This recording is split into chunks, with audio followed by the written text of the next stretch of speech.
La vie est belle de Moïse Gangora Dieudonné est un film africain du Zaïre de l'époque, hein, une comédie romantique dans le genre. Il a été réalisé en 1987 avec le soutien et la participation de plusieurs sociétés de production, l'Ami Film de Bruxelles, Soleil Film de Kinshasa, la RTBF, la radio télévision belge francophone, et puis Stéphane Film de Paris. Alors, ce film qui avec le temps est devenu presque un classique du cinéma congolais, en fait, ce film n'a jamais eu de prix, c'est-à-dire de récompense à proprement parler, tant au niveau du Congo, hein, c'est-à-dire une vraie reconnaissance ou une vraie récompense, alors que le film s'était vraiment popularisé en rencontrant un large public. Et au niveau international, là aussi, le film n'a jamais glané des récompenses, ce qui est dommage de mon point de vue. Alors, du point de vue de la réalisation, il y a deux lectures à faire, selon qu'on se place en congolais ou alors qu'on adopte un regard plus éloigné et moins direct sur ce qui est raconté en se plaçant en spectateur lambda. Et d'ailleurs, la possibilité de ces deux lectures est selon moi une caractéristique de ce film qui est à vrai dire une co-réalisation de Moïse Gangora et Benoît Lamy, le réalisateur belge. Et ce détail a son importance parce que en fait Moïse Gangora, avant de participer à la réalisation de La vie est belle, dont il va écrire la plus grande partie du scénario, eh bien il n'a qu'à son actif la réalisation d'un film documentaire qui s'appelle Kinkiese, tourné je pense en 1983.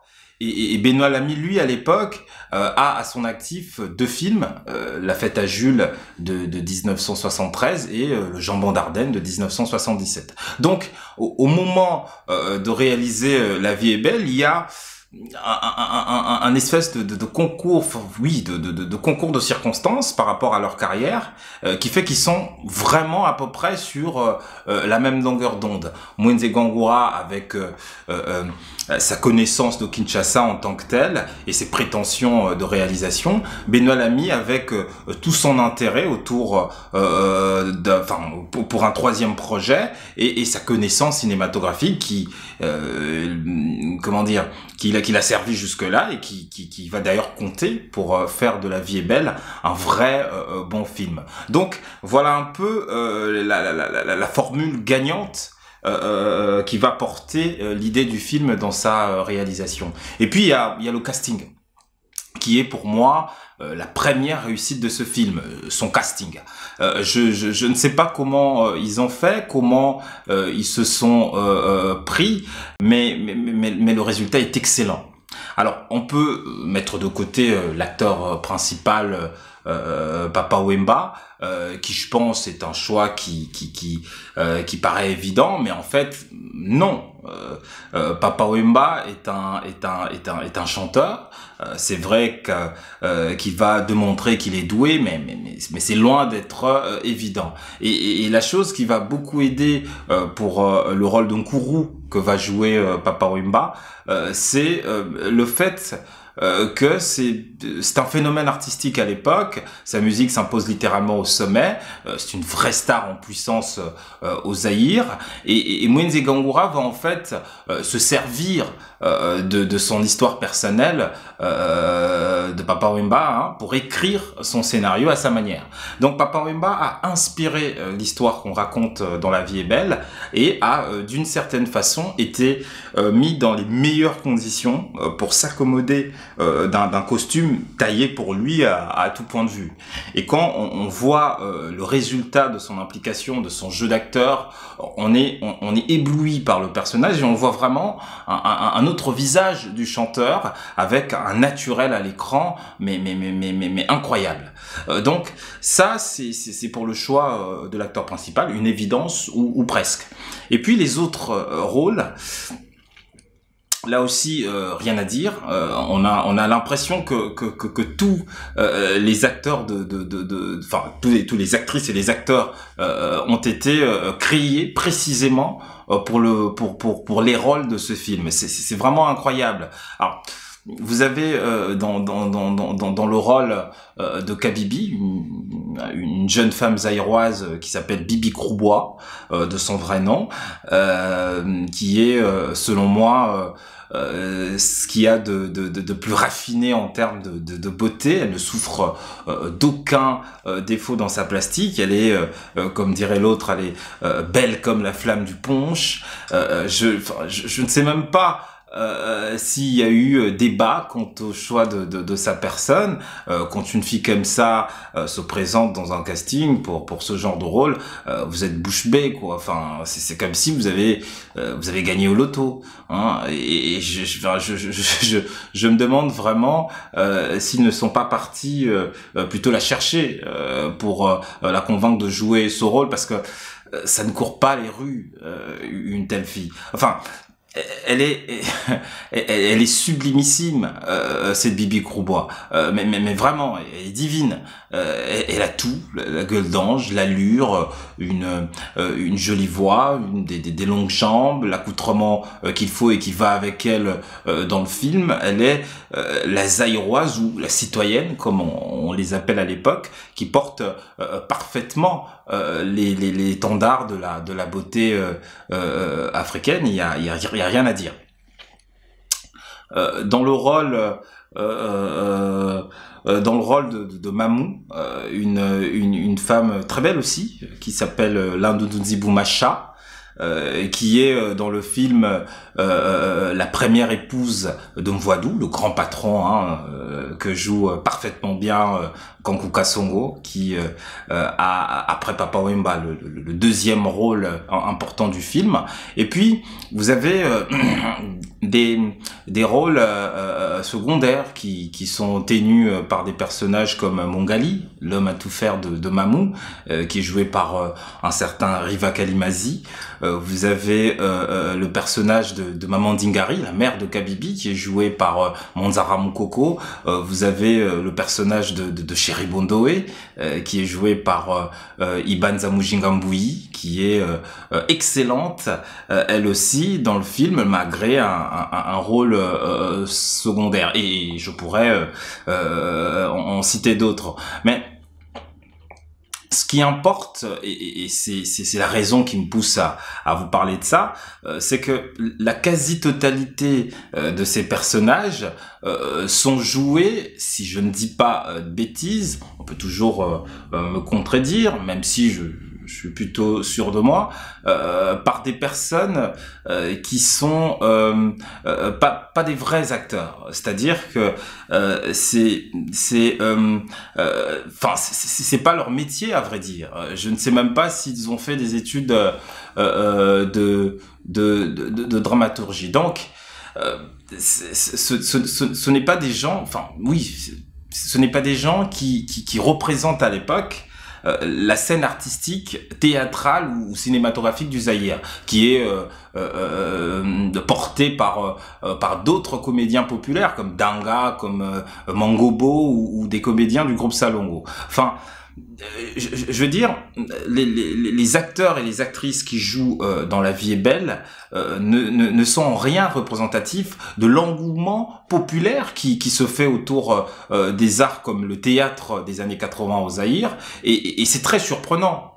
C'est très surprenant parce que Mwenze Gangoura connaît cette réalité, cette ferveur zaïroise autour des comédiens de l'époque. Mais il va préférer porter son choix sur des profils atypiques qui vont servir à la fois son souci francophone du film et en même temps son besoin de rester fidèle à la banalité de la vie ordinaire au Zaïre. Donc l'enjeu est là.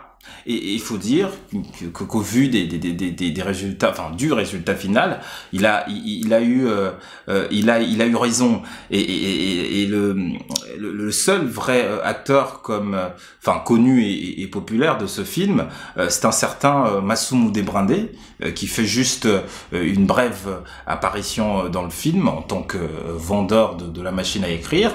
Ça dure quelques secondes, mais c'est un clin d'œil à cette scène locale de comédie au Zaïre de cette époque, qui connaissait vraiment une créativité époustouflante. Alors, qu'est-ce qu'on peut retenir de La vie est belle?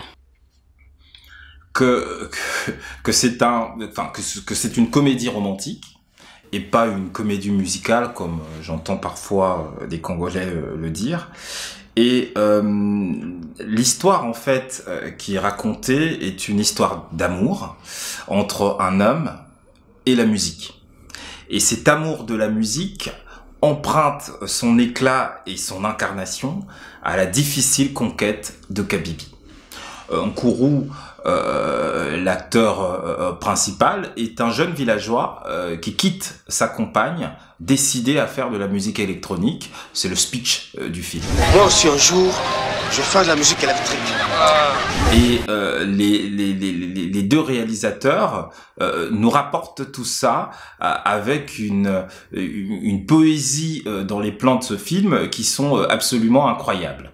Moi, je pense à un plan en début de film avec Nkourou, l'acteur principal, qui est dans le petit fourgon qui le ramène du village pour poursuivre son rêve en ville, et dans le parcours du véhicule, il passe devant une sortie d'école et la réalisation fait un plan de travers à partir de l'automobile où on aperçoit pour la première fois Kabibi. Et ce plan paraît simple, mais en fait c'est une prouesse. Parce qu'il faut se mettre dans le contexte de l'époque. Ce n'est pas non plus une logistique hollywoodienne qu'ils ont, mais la sérénité de ce plan, en fait, est quand même folle. Enfin, image stable, donc caméra stabilisée sur une fourgonnette. On parle de grosses caméras cinéma des années 80 quand même. La séquence en elle-même peut laisser penser qu'il y a eu des répétitions, mais le résultat de ce plan de séquence est fabuleux. Je le répète, hein, ça n'a l'air de rien à l'arrivée, mais c'est un sacré plan avec cette comment vous dire, cette justesse de Kabibi dans son jeu d'actrice pour regarder la caméra au bon moment et puis tourner la tête avec un naturel dans l'enchaînement pour poursuivre la causerie avec ses copines.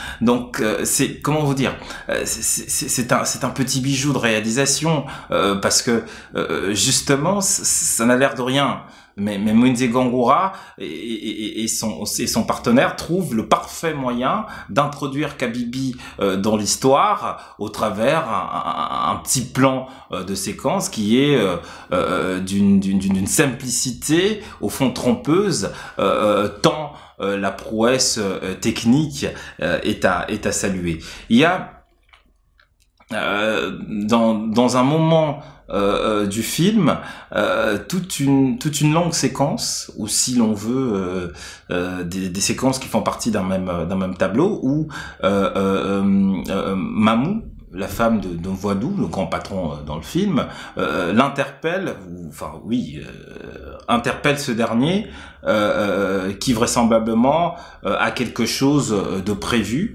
mais qui n'a rien à voir avec son travail. Et donc sa femme lui tombe dessus. Et ça fait une séquence que je trouve très bien servie par leur jeu d'acteur. C'est fou, hein, les Congolais comprendront ce que je suis en train de dire. C'est-à-dire que pour des gens qui n'ont jamais vraiment fait du cinéma avant, avoir comment vous dire ça, des telles aptitudes quand vous interprétez un rôle, c'est du génie. Pour moi, c'est du génie, parce qu'il faut une intelligence pour incarner un personnage comme Mamou, qui est cette dame zaïroise de l'époque, qui fait ses affaires indépendamment de son mari, et à qui on ne la fait pas.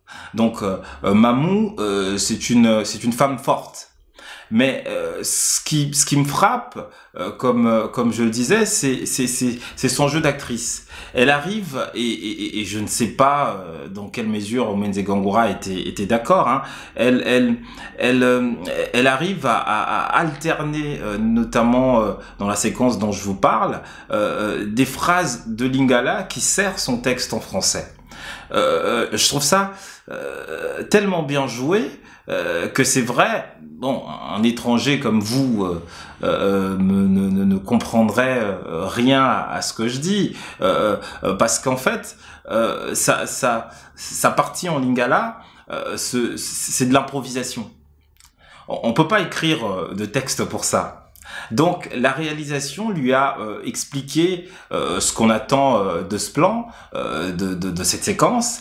Elle savait donc son texte en français, mais elle savait aussi qu'elle avait tout un passage en Lingala qu'elle devait faire dans l'esprit de la séquence. Mais c'est un jour de travail aujourd'hui. Pourquoi mets-tu cet abacos prévu pour le jour de fête? Enlève-moi ça et vite. Ok, bah quand on a dit que t'as la madame dans ma caméra mission. Où es-tu? Où es-tu? Yo vas-y va aller dans l'hôtel. Au ben nous ça va manière pour que nous salate. Oh. Ok, où es-tu? On a la monnaie. Pas les comprendre les où es-tu?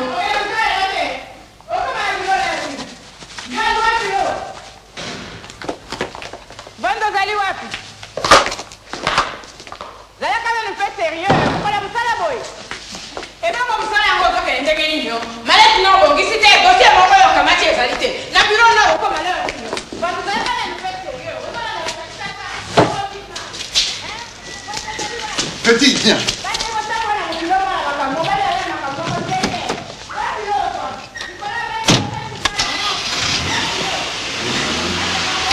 Tu diras à maman que je pars en mission jusque mardi. Hein? Oui, patron. Tu es absent pendant 3 jours. Oui, patron.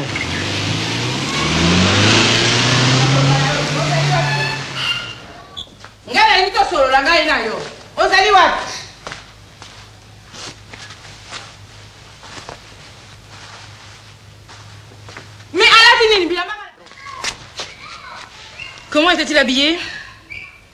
Son bel abacos blanc, maman.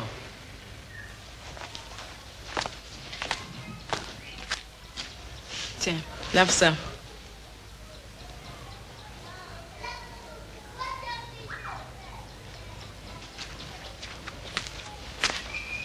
Bon, moi aussi je m'en vais. Je vais à Brazzaville pour acheter des pagnes. Je reviens dans 2 jours. Toi, je t'embauche. Viens m'aider à charger mes affaires.